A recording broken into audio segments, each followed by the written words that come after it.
Student, आज हम बात करेंगे ऑक्सिलरी वर्ब में वॉज और वर्ब की। वॉज और वर्ब में क्या यूजेस हैं, कैसे ये हेल्पिंग वर्ब का काम करेगी और कब ये मेन वर्ब का काम करेगी। चलिए बात करेंगे और बहुत सारी प्रैक्टिस करेंगे। बने रहिएगा इस वीडियो में।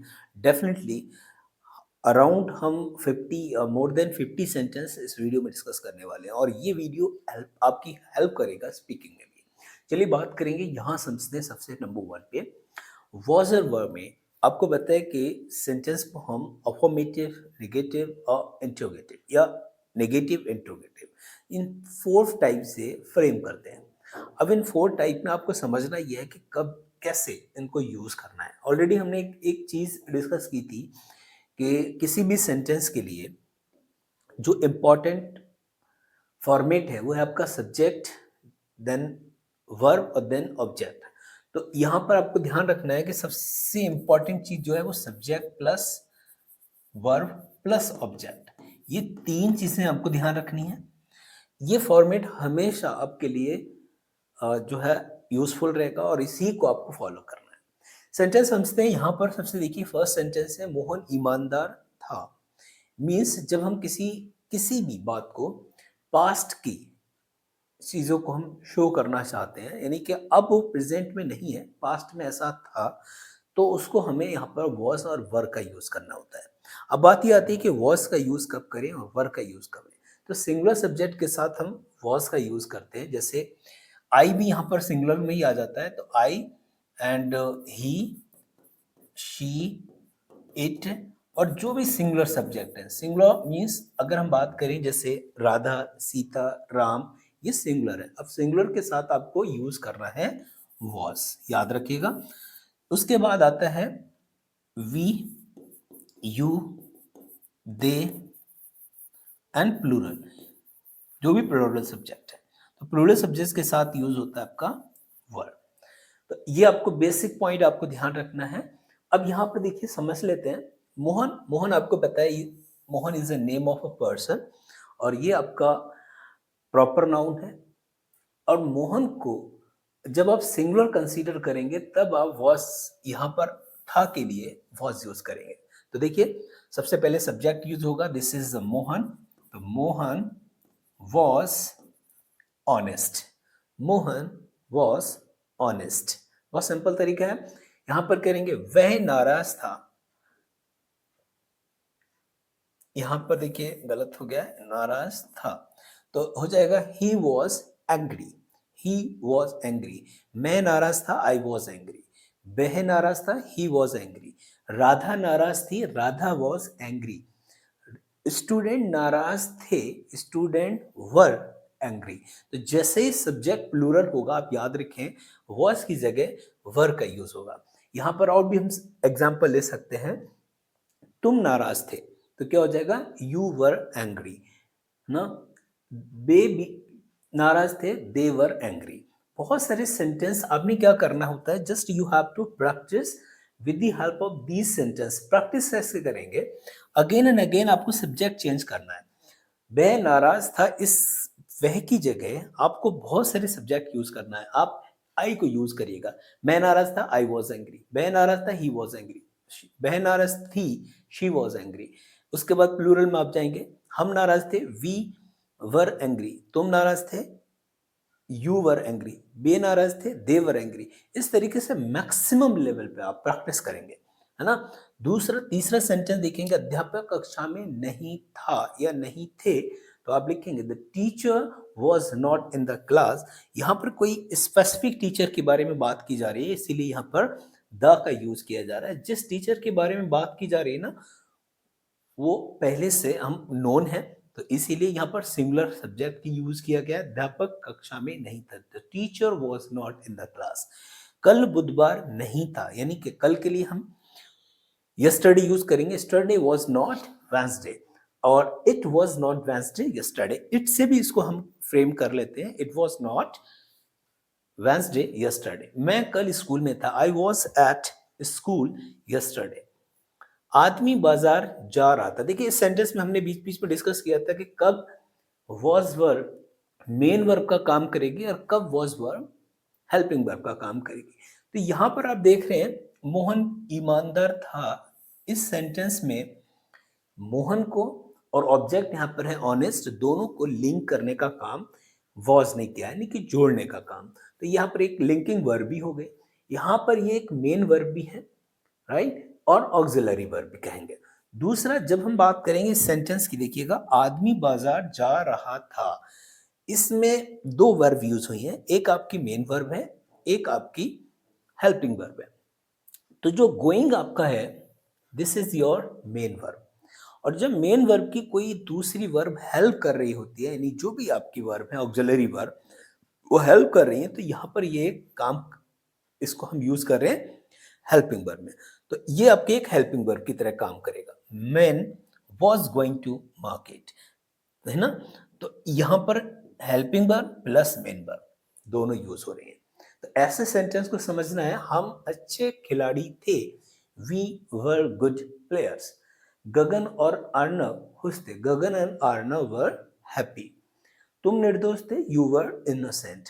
तो ये बहुत सारे सेंटेंस हैं, आप चाहें तो इनकी एक बार प्रैक्टिस सेल्फ कर सकते हैं। दूसरा, यहाँ पर कभी कभी सेंटेंस हम देख रहे हैं नेगेटिव में भी यूज होते हैं, तो अब इन सेंटेंस का हम नेगेटिव फ्रेम देखते हैं कैसे करेंगे।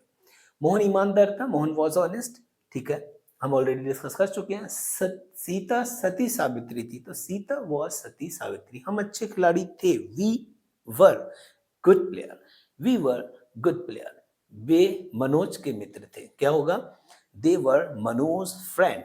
यहां पर भी आपको समझना है, ये भी इंपॉर्टेंट पार्ट है, यहाँ पर जो एस की अंग्रेजी है वो का से है, याद रखिएगा, और इसको, इसके यूज पे भी कभी हम एक वीडियो डिस्कस करेंगे। रामू बीमार था, रामू वॉज इल, इल की जगह कभी सिक का यूज कर देते हैं, वो डिफरेंस हम अभी बात नहीं कर रहे। वे अच्छे विद्यार्थी नहीं थे, देखिए यहाँ पर हमने नॉट का यूज किया है, तो दे आपको पता है सब्जेक्ट, जब भी नेगेटिव वर्ड यूज होगा यानी कि नॉट यूज होगा, तो आपको किसके बाद लगाना है, हेल्पिंग वर्ब के या मेन वर्ब के, जो भी, अगर इसमें कोई मेन वर्ब और हेल्पिंग वर्ब दोनों दे रखी हैं, तो हेल्पिंग वर्ब और मेन वर्ब के बीच में आपको यूज करना है। और जब सिर्फ और सिर्फ ऑक्सिलरी वर्ब दे रखी है एज अ मेन वर्ब, तो उसी के बाद आपको नॉट यूज कर देना है। तो they were not good student. Ramu दयालु कभी नहीं था, कभी मतलब नेवर यूज करेंगे, रामू वॉज नेवर काइंड, तो हम यहाँ पर नॉट का यूज नहीं करेंगे। यह होता है रामू दयालु नहीं था, रामू वॉज नॉट काइंड, लेकिन लिखा है कभी नहीं, तो कभी नहीं की अंग्रेजी आपको पता होना चाहिए, नेवर यूज होती है।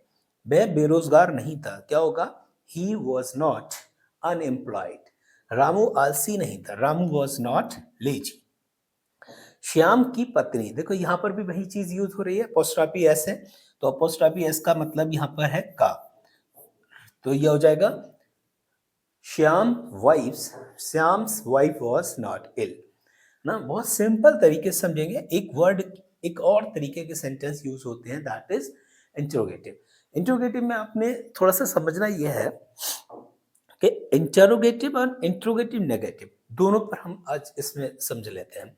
और इंट्रोगेटिव भी आपको पता है टू टाइप से बनते हैं, एक होता है स्टार्टिंग में क्या शब्द आके, और दूसरा होता है बीच में कहीं पर कोई क्वेश्चन वर्ड यूज हो गए। तो देखेंगे, जब भी कभी आपकी स्टार्टिंग में क्या आ रहा है, याद रखेंगे, जब भी क्या आएगा, तो इसका जब हम ट्रांसलेट करते हैं इंग्लिश में, तो हमेशा हेल्पिंग वर्ब पहले यूज होती है। अब इस सेंटेंस में जो हेल्पिंग वर्ब या ऑक्सिलरी वर्ब या मेन वर्ब, वो हम डिस्कस कर चुके हैं। तो इसमें जो वर्ब है वो है आपकी वॉज, तो वॉज सबसे पहले आएगा, और इसकी अंग्रेजी नहीं बनती है, क्या की अंग्रेजी, यानी व्हाट, इसकी अंग्रेजी नहीं आती, याद रखेंगे, जब क्या स्टार्टिंग होगा। तो वॉज के बाद आएगा सब्जेक्ट, यानी was Ram a good boy, क्या राम एक अच्छा लड़का था। दूसरा है क्या तुम निर्दोष थे, तो क्या की अंग्रेजी अगेन नहीं बनेगी, क्या आएगा, were you innocent, were you innocent. क्या सोहन निर्धन नहीं था, क्या सोहन निर्धन नहीं था, अगेन देखने इसकी अंग्रेजी नहीं बनी है, वॉज सोहन नॉट। यहां पर समझेंगे, जब इंट्रोगेटिव सेंटेंस में अब नॉट का यूज होगा, यानी निगेटिव अगर है, तो सब्जेक्ट के बाद आपको नॉट यूज़ करना है, ये बहुत ध्यान से रखिएगा। कभी-कभी बच्चे क्या करते हैं, जब अफ़र्मेटिव सेंटेंस हम पढ़ रहे थे, उनका नेगेटिव हमने पढ़ा, तो हमने बात की थी कि जो भी हेल्पिंग वर्ब या मेन वर्ब हैं, जो ऑक्सिलरी वर्ब है, उनके बाद हम नॉट का यूज़ करेंगे।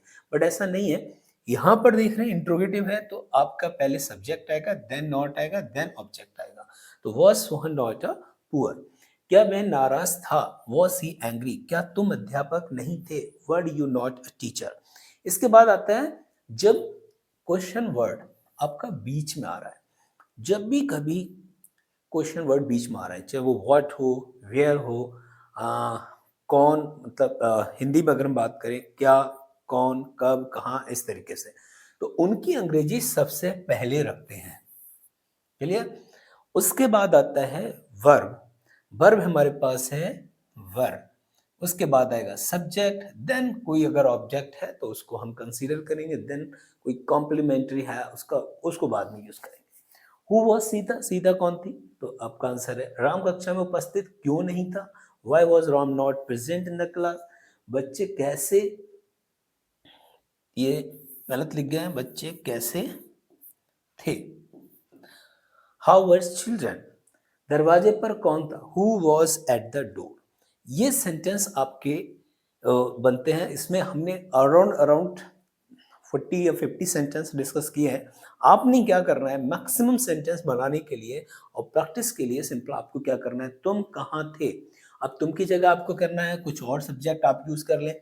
मैं कहाँ था, या मैं कल कहाँ था, वह कल कहाँ था। इस तरीके से मैक्सिमम सेंटेंस फ्रेम करें और प्रैक्टिस करें। Definitely this will help you to speaking English. और आई होप कि आप ऑक्सिलरी वर्ब में वॉज वर्ब जो है आपका क्लियर हो चुका होगा।